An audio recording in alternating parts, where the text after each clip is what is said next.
नमस्कार दोस्तों, कैसे हैं आप सब। कैसा रहा आज का दिन। वीकेंड का टाइम है, अच्छा रहा होगा होपफुली। कल संडे है, आराम कीजिए, मज़े कीजिए।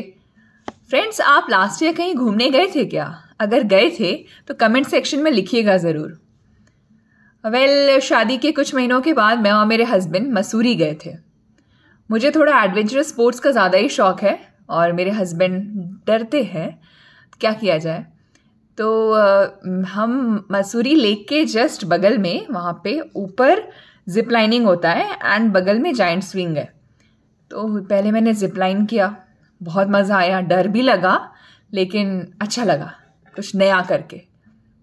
पैराग्लाइडिंग करने की कोशिश थी लेकिन उसने एक बात बोला कि अभी बच्चों का हो रहा है, वहाँ जो फेलो था, आप कीजिएगा, मतलब बड़े लोगों का होगा तो वो ऊपर जाके सीधे ऊपर ही चले जाएंगे। हमने बोला नहीं नहीं भैया, इतनी जल्दी ऊपर नहीं जाना। फिर उसके बाद आया जाइंट स्विंग की बारी।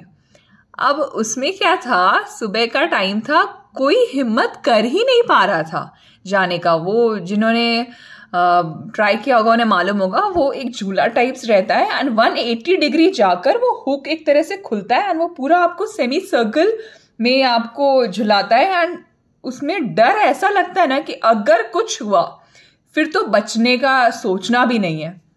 बट स्टिल मैंने उनको एक वीडियो दिखाने को बोला, उन्होंने दिखाया तो मैंने बोला भैया साथ में कौन बैठेगा, मेरे हस्बैंड तो रेडी है नहीं। उन्होंने बोला कोई नहीं मैडम, मैं बैठ जाऊंगा। अब वो तो उसे तो अपना बोहनी करना है ना, तो वो बोला ठीक है।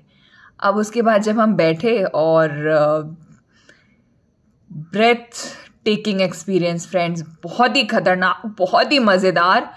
एंड जब एक बार स्विंग के बाद मैंने अपने हस्बैंड को बोला इसकी क्या चार्ज था, उन्होंने बोला 400 रुपये। मैंने बोला कि एक बार और करो, बाद में पैसे ले लेना। तो उस बंदे ने मुझे बोला मैडम, मुझे लगा कि आप बोलने वाले हो कि अरे पैसे बर्बाद हो गए। मैंने बोला नहीं नहीं भैया, बहुत सही था।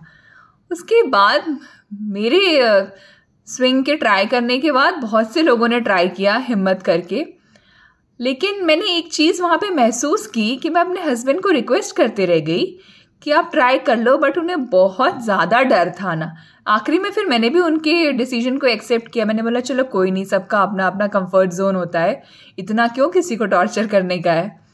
तो कभी कभी क्या होता है ना, हम लोग अपने शौक, अपने इंटरेस्ट, अपना मतलब सोच दूसरे पे थोप देते हैं, स्पेशली एज हस्बैंड वाइफ या एज अ पेरेंट। अरे ये क्या है, मजाक ही तो है, सब तो कर रहे हैं। क्योंकि जब मैं जिपलाइन के लिए गई तो मैंने उस बंदे से बोला भैया कुछ होगा तो नहीं, तो उसने मुझे यही लाइन बोली थी, सब तो कर रहे हैं, उन्हें तो कुछ नहीं हो रहा। फिर मैंने आगे ज़्यादा बहस करना ज़रूरी नहीं समझा। मैंने बोला चलो कोई नहीं, वो सुबह से शाम ये काम कर रहा है, इरिटेट हो जाता होगा, कितनों को काउंसिल करेगा। हम खुद हॉस्पिटल में, कई बार हमारे लिए मुश्किल हो जाता है, हमें लगता है हम काउंसिल करें या अपना काम करें। हम भी क्या करें, हम भी तो इंसान हैं। फिर उसके बाद काफ़ी सारी यादों के साथ हम वहाँ से लौटे। लेकिन जब आप लबसना के साइड से वहाँ जाइएगा, एक बुद्धिस्ट टेम्पल है, उसमें ये बात लिखी हुई है कि हर एक इंसान अलग है और अपना सोच किसी पे भी थोपना बहुत बड़ा पाप है, बहुत गलत है।